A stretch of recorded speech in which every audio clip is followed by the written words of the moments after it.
जी अस्सलाम वालेकुम वरहमतुल्लाह। कैसे हैं आप लोग? अच्छा, आज का टॉपिक हमारा वो है डाइजेशनिंग स्टमक। तो हम यहाँ पे डिफरेंट चीज़ों के बारे में पढ़ते हैं। तो पहले नंबर पर चीज़ हम लोग पढ़ेंगे, जारी बात है, वो है हमारे पास व्हाट इज स्टमक। स्टमक क्या होता है? तो बेसिकली आप जब बात करते हैं ना, तो स्टमक जो है ये डायलेटेड पार्ट होता है गट का, या फिर हम कहते हैं एलिमेंट्री कैनाल का। अब अगर आप इसको ड्रॉ करने की कोशिश करें तो आपकी जो एसोफेगस है, ये एसोफेगस आ रही है आपके, ठीक है। और एसोफेगस जो है आगे चल के actually it give rise to the this cavity, जिसको हम लोग नाम देते होते हैं स्टमक का। अब जो स्टमक है बुनियादी तौर पे ये इस तरह का एक क्या है, ऑर्गन है, जो कि जे शेप्ड होता है। और इसको आप कहते हो this is the dilated portion of the gut, ठीक है। पाया कहां पे जाता है? ये आपके लेफ्ट एब्डोमिनल रीजन के अंदर पाया जाता है, पेट के अंदर बाएं जाने पाया जाता होता है, जस्ट बीनीथ द डायफ्राम। अब डायफ्राम क्या होता है? एक मस्कुलर ऑर्गन होता है जिसके बारे में आप सारे लोग जो अच्छी तरह से जानते हैं, जो सपोर्ट करता होता है इन द प्रोसेस ऑफ, जब आप सांस लेते होते हो उस संबल में। अब जो हमारे पास प्रोसेस है वो पढ़ने से पहले हम पढ़ेंगे कि इसके पार्ट्स कितने होते हैं। तो जो आपका स्टमक है इसके दो पोर्शन होते हैं।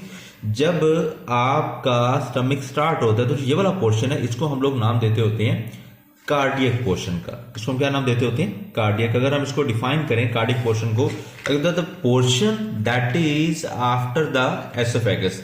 जो सेकंड पोर्शन होता है उसको हम लोग नाम देते होते हैं पाइलोरिक का। क्या कहते हैं उसको?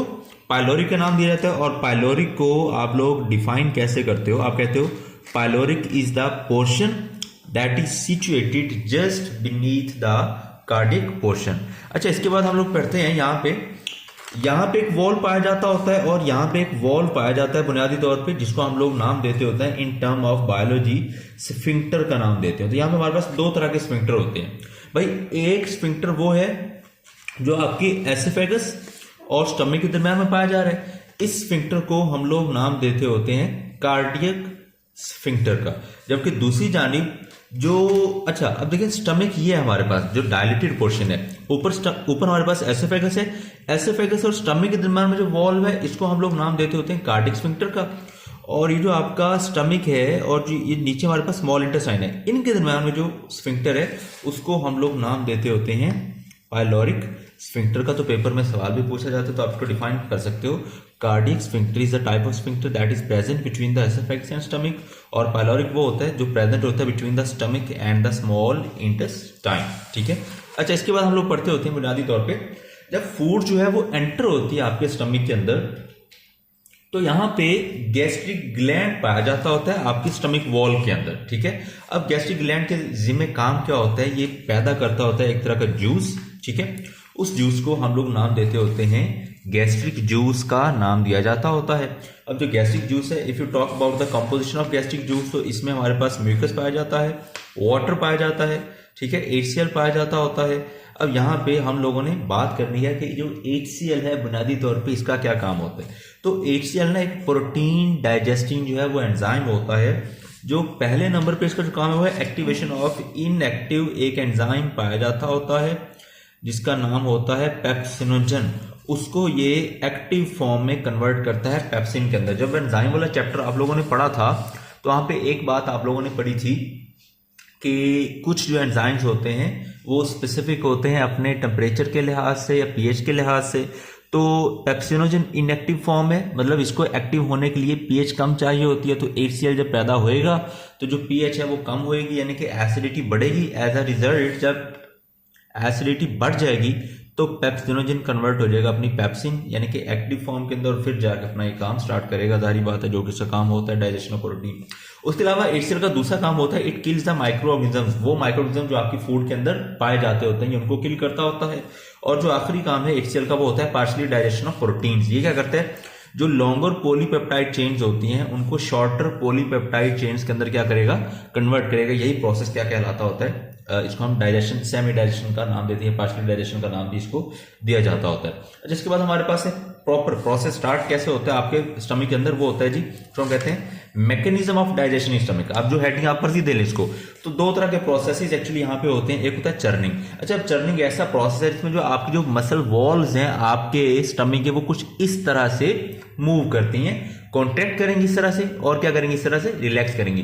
ये जो कॉन्ट्रैक्टिंग और रिलैक्सिंग मूवमेंट है इसकी वजह से जो फूड है वो मिक्सअप हो जाती है विद द गैस्ट्रिक जूस। तो चर्निंग बुनियादी तौर पे क्या करती है, ये मिक्सअप करती होती है किस चीज को, फूड को, और उसके साथ साथ किसको बोला, गैस्ट्रिक जूस को आपस में क्या करेगी, मिक्सअप करेगी। ठीक है। अच्छा, उसके अलावा जो चर्निंग का प्रोसेस है, जब हम लोग इस तरह से मूव करेंगे, ये एक एग्जांपल है कि हम हाथ को जब मूव करते हैं तो आपकी जो मसल बॉल्स हैं वो आपस में मिलती हैं। बुनियादी तौर पे जब मसल्स के अंदर इस तरह की मूवमेंट होती है तो मसल बॉल्स मिलती हैं, मिक्सअप भी करेगी, प्लस ये एक और काम करती है, वो होता है प्रोडक्शन ऑफ हीट। अब इस हीट की वजह से जो फैट्स होती हैं आपकी फूड के अंदर वो भी अच्छी तरह से क्या हो जाती होती हैं, डाइजेस्ट हो जाती हैं। अच्छा, इसके अलावा यहाँ पे एक और हमारे पास जो प्रोसेस होता है, यहाँ पे उसको हम कहते होते हैं काइम।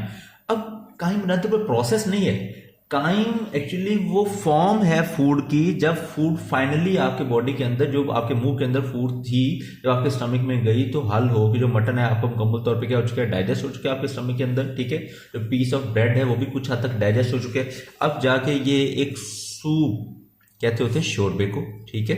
सूप लाइक जो फॉर्म है वो अटेन कर जाती होती है फूड। इस सूप लाइक फॉर्म को हम लोग नाम देते थे काइम का। अब यहाँ पे जो स्टमक का काम था ना वो ओके हो गया, स्टमक मजीद यहाँ पे काम नहीं करेगा, स्टमक के अंदर मजीद आखिर। अच्छा, यहाँ पे एक और सवाल आपसे पूछा जाता होता है, वो सवाल ये होता है कि भाई देखें, आपने यहाँ पे पढ़ा कि जो आपका स्टमक है उसमें पाया जाता होता है HCl। ये देखें, तो HCl जो ये तो एसिड है, एसिड तो बर्न कर देते होते हैं चीज़ों को। ये आपकी जो मतलब प्रोटीन, आपने लिखा है यहाँ पे कि प्रोटीन को भी पार्शली डाइजेस्ट करता है, तो HCl आपके स्टमक को डाइजेस्ट क्यों नहीं करता? तो उसका जवाब आप लोगों ने जहन में रखना है कि जो म्यूकस है ना गैस्ट्रिक जूस की, वो आपकी इनर वॉल्स ऑफ स्टमक पे थिक तरह की कोटिंग क्रिएट करती है। ठीक है। और HCl वहां पे उस तरह से इफेक्टिव नहीं होता, मतलब अपना जो एक्शन है वो परफॉर्म नहीं कर पाता। ठीक है। अब यहाँ पे हमारे पास जो प्रोसेस था स्मॉल स्टमक का, वो तो कंप्लीट हो गया। स्टमक के प्रोसेस के बाद हमारे पास अगला टॉपिक आता होता है और वो होता है डाइजेशन इन स्मॉल इंटेस्टाइन। ठीक है भाई। अब जो स्मॉल इंटेस्टाइन है बुनियादी तौर पे ये कवर करती है कंप्लीट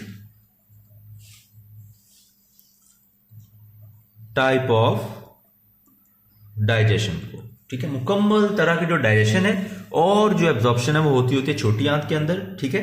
ये मेन साइट है जहां पे डाइजेशन ऑफ फूड होती है। ठीक है। और यहां पे क्या होती है, एब्जॉर्प्शन ऑफ फूड होती है। अच्छा, अब जो आपकी छोटी आंत है, स्मॉल इंटेस्टाइन है, ये मुश्किल होती है 3 हिस्सों पे। कौन कौन से हिस्से? पहला हिस्सा हमारे पास डुडिनम,